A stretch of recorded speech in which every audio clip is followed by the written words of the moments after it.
going on YouTube? Culturedog Sam Hatch back with another Laserdisc Spotlight review. And you've seen, theoretically, all of my Laserdiscs, except for actually a new batch I got, which they're right over there, but I'll show them later.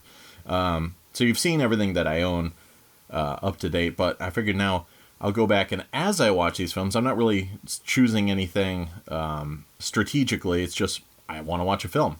And then I figure once I do, I'll watch it on a couple different sources, because I've got 6 Laserdisc players and a bunch of different DVs, and compare and contrast a little bit, and do a Laserdisc Spotlight review.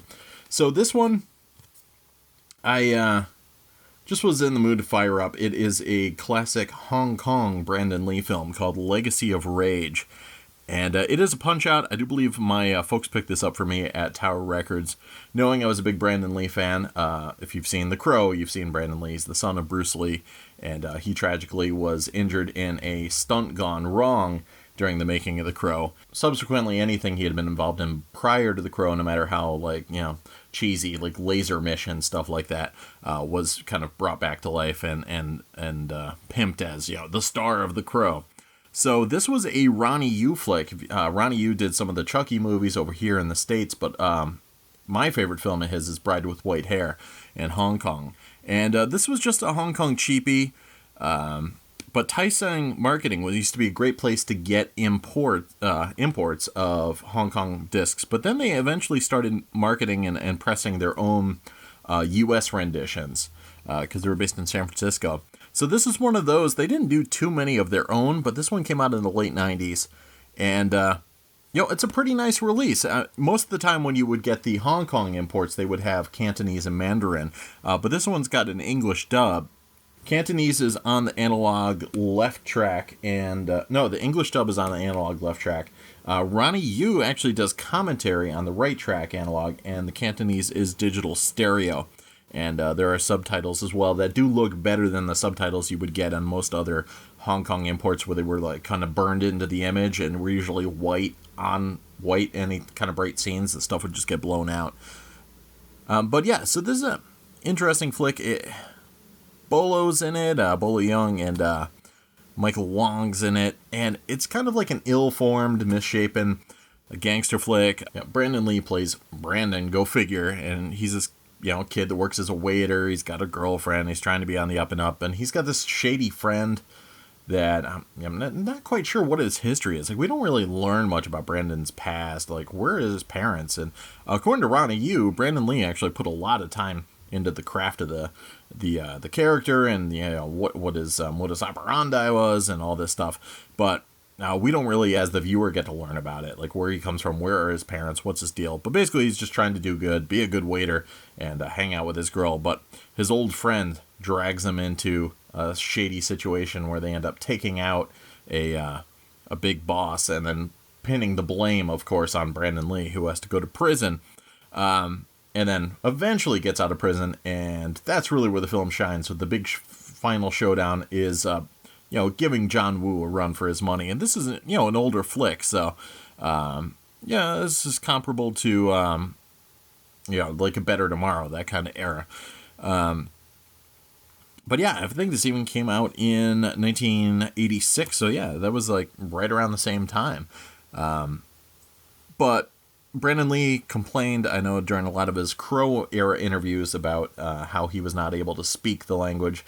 And the internet is a little shady with information about Brandon's, multilinguistics.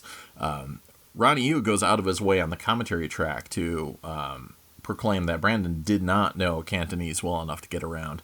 That maybe he did as a child, but by the time he had done this, according to Ronny Yu, he knew English. And a lot of the other actors were kind of cast because they could also speak English and make things easier. So apparently his Cantonese wasn't that great, so I don't know why he would have done the ADR or whatever. I think it was brought up that he started learning again, and by the time this was completed, I guess he was a little bit more fluent, or by the end of the film, he was a lot more fluent in Cantonese than he was earlier on. But there is a lot of that mythical element to Brandon Lee. If you look at a master of 10 languages, and that's it. There's no questioning about any of it or no information. Ronny Yu in the commentary also goes out of his way to point out that he was really reluctant to do any martial arts, and he was interested and the action movie elements, like the John Woo type stuff, but he really wanted to be an actor. And so there was a lot of push and pull because obviously this is just a cheap Hong Kong film, and the studio wants the son of Bruce Lee. And they want a lot of martial arts. But apparently, according to Ronny Yu, there was a lot of stunt doubles. So a lot of the martial arts scenes weren't even, there was like a fight in an alleyway, and supposedly Brandon didn't even do a lot of the more flourishing moments there. So, yeah, well, let's check out the packaging. Yeah, so the Star of the Crow, as mentioned before. Some, mostly just stills and stuff like that on the backside. I'm not sure, I'm guessing that means Legacy of Rage. There's the punch-out hole. Pretty shiny jacket. A little bit higher quality than most of the actual Hong Kong stuff. But yeah, this was actually a late 90s pressing. So, 1998 is when Tai Seng marketed this and released this for the States. A little bit nicer quality than some of the stuff you'd find in Chinatown. The giant gun there is the scene where Brandon finally goes cruising down in a Jeep or whatever, killing everybody in his way on the path to his friend's house. On the listing, you'll notice there's a bunch of trailers at the end for Legacy of Rage and Righting Wrongs, The Prodigal Son, and Winners and Sinners. So, nice packaging overall. Good flick. But print-wise, it's not bad for a Hong Kong film. There's a lot of noise, just, dirt and things like that. A lot of shaky frames and all that stuff. If you've seen, The Killer, Better Tomorrow, you're going to know that it looks like that. There's going to be a lot of damage to the elements. It was just, the cheap factory that Hong Kong film was.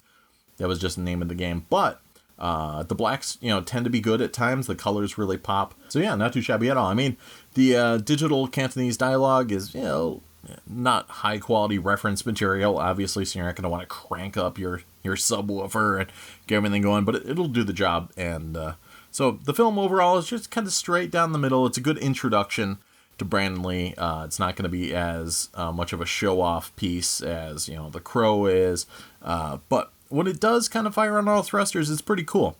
It does take way too long to get out of the prison scene, so, and it's, one of those kind of like melodramas where things just keep getting worse and worse for all the characters, including Brandon's girlfriend, so it may be a little tough to get through some of that stuff, but don't worry, there's lots of ass-kicking coming at the end, so it's worth it in the long run.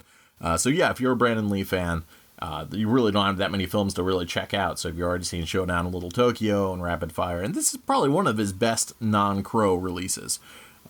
So yeah, check it out. Legacy of Rage.